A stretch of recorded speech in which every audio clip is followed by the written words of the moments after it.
Hi hello అండి, welcome to our kitchen corner. ఈరోజు నేను చేసే రెసిపీ స్నాక్ రెసిపీ అండి. అదేంటంటే వెజిటేబుల్ పాస్తాకి పాస్తా ముందు ఇలా ఉడకబెట్టి ఉంచేసుకోవాలి. వేడి నీళ్ళు పెట్టి మసిలాక అందులో ఆయిల్ 1 స్పూన్ వేసి ఈ పాస్తాను ఉడకబెట్టి 10 నిమిషాలు ఉడకబెట్టి తీసి చల్లనీళ్ళతో కడిగి ఉంచుకోవాలి. అప్పుడు పొడిగా విడివిడిగా ఇలా వస్తుంది. ఇప్పుడు ఇది కడాయి పెట్టి కడాయిలో ఆయిల్ వేసి ఆయిల్ కాస్త వేడెక్కాక అల్లం వెల్లుల్లి సన్నగా తరిగి పెట్టి వేసుకోవాలి. అల్లం వెల్లుల్లి కొంచెం చిల్లీ ఫ్లేక్స్ అంటే ఇంకేం కాదండి, ఎండుమిరపకాయలని సన్నగా కట్ చేసుకోవాలి చిన్నగా.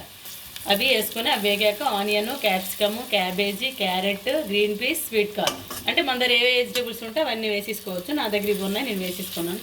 ఇవి వేసి కాస్త మగ్గించాలి, ఎక్కువ మరీ ఓవర్ కుక్ చేయకూడదు. హాఫ్ బాయిల్ అయ్యాక వేసుకొని ఇందులో ఏమేమి వేయాలో చూపిస్తారండి. కొంచెం షెజ్వాన్ సాస్ అండి, ఇది నూడిల్స్కి పాస్తాకి చాలా బాగుంటుంది. షెజ్వాన్ సాస్ ఒక స్పూన్ వేసేసుకోవాలి. అండ్ చిల్లీ సాస్ అండి,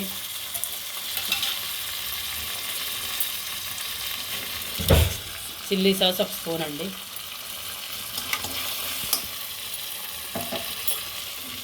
అండ్ టమాటా సాస్ ఇది 1 స్పూన్ అండి.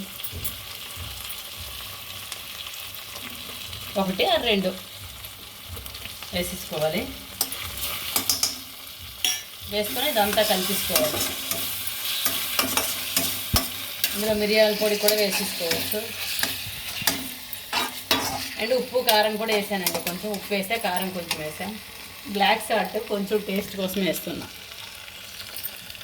ఇదండి బ్లాక్ సాల్ట్ టేస్ట్ కోసం.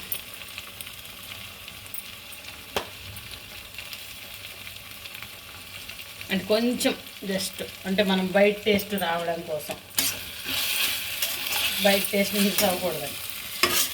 దీంట్లో egg noodles, chicken noodles, egg pasta, chicken pasta కూడా బాగుంటుందండి. ఈసారి అది చేసి చూపిస్తాను నేను.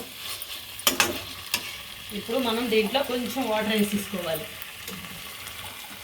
కొంచెం వాటర్ వేసుకుంటే ఈ పాస్తాకి పడుతుందన్నమాట. ఇవన్నీ మనం వేసిన సాసులు ఇవన్నీ పట్టుకుంటాయి, డైరెక్ట్ కన్నా పాస్తాకి పట్టుకుంటాయి. ఇట్లా వెడల్పుది పెట్టుకోవాలి. వెడల్పుది ఐరన్ కడాయిలో అయితే బాగా వస్తుంది. బయట చేస్తారు కదా, అట్లా టేస్ట్ రావాలంటే ఐరన్ కడాయిలో పెట్టుకోవాలి. ఇట్లా ఇదండి వేసాను కదా, ఇలా వేసాను కదండి. వాటర్ ఇలా ఉడుకుతుంది. ఇలాంటప్పుడు మనం ఉడకబెట్టిన పాస్తా ఉంది కదా, అది వేసేసుకోవాలి. మనం బాయిల్ చేసి పెట్టుకున్నాం కదా, పాస్తా వేసేసుకోవాలి. వేసుకొని బాగా కలిపేసుకోవాలి.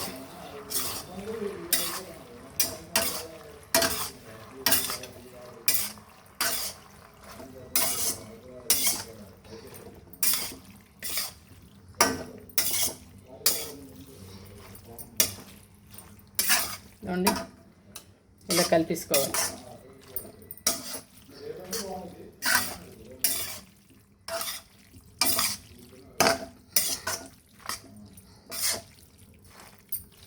ఇదిగోండి కాస్త వేగాలి, అన్నీ వేసాక కాస్త వేగాలి. 1 స్పూన్ సోయా సాస్ కూడా వేస్తున్నా. చూడండి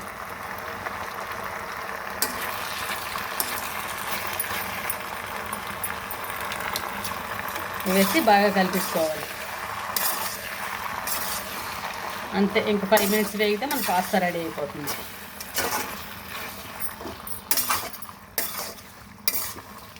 చూస్తున్నారు కానీ ఎవరు సబ్స్క్రైబ్ చేసుకోవట్లేదండి. సబ్స్క్రైబ్ చేసుకోండి. సబ్స్క్రైబ్ చేసుకుంటే నాకు కొంచెం ఎంకరేజ్ చేసినట్టు ఉంటుంది. అడగందే అమ్మాయినే పెడతా అంటారు కదా, అందుకే అడుగుతున్నా. ప్లీజ్ సబ్స్క్రైబ్ చేసుకుంటే నాకు ఇంకా మరిన్ని వీడియోలు రెసిపీలు చేయాలనిపిస్తుంది, ఎంకరేజ్మెంట్లా ఉంటుందండి.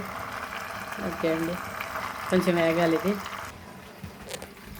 లాస్ట్లో కాస్త పంచదార వేసుకోవాలని. చూడండి చాలా కొంచెం బాగుంటుంది. ఈ సాసులన్నీ వేసాం కదా, దానికి ఈ టేస్ట్ అట్రాక్ట్ అవుద్ది, బాగుంటుంది. అలాంటి స్వీట్నెస్ రాదు, కొంచెం వేసుకోవాలి కమ్మదనానికి, టేస్ట్కి. వేసేసుకొని ఇంకోసారి కలిపించుకోవాలి. ఇవన్నీ ఇలా కలిపి ఆల్మోస్ట్ అలా అయిపోతుందండి.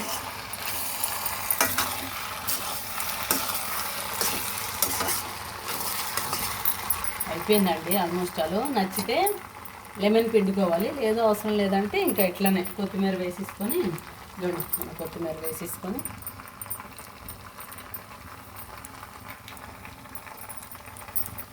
ఇంకా మన రెసిపీ రెడీ అయిపోయిందండి. పంచదార వేసాను కదా ఒక చిన్న హాఫ్ స్పూను, దానివల్ల ఈ సాసులన్నీ కొంచెం సాసులు కొంచెం విడిగా ఉంటాయి కదా ఒకరిలాగా, దాన్ని సెట్ చేస్తుంది అన్నమాట. బాగా అయిపోయింది.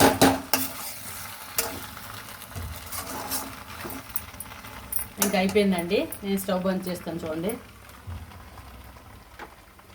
ఈసారి మీకు డీటెయిల్గా మళ్ళీ పెడతానండి వీడియో.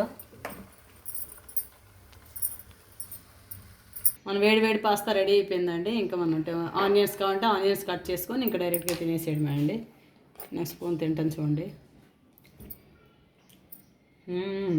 చాలా బాగుంది, అన్నీ కరెక్ట్గా సరిపోయాయి, చాలా బాగుంది అసలు. ఓకే ఫ్రెండ్స్, చాలా బాగుందండి. ఒకసారి ట్రై చేయండి. ప్లీజ్ లైక్ చేయండి, షేర్ చేయండి, సబ్స్క్రైబ్ చేయండి. ఇంకో వీడియోతో మళ్ళీ వస్తానండి. Okay, bye bye. Thank you for watching అండి. Bye bye.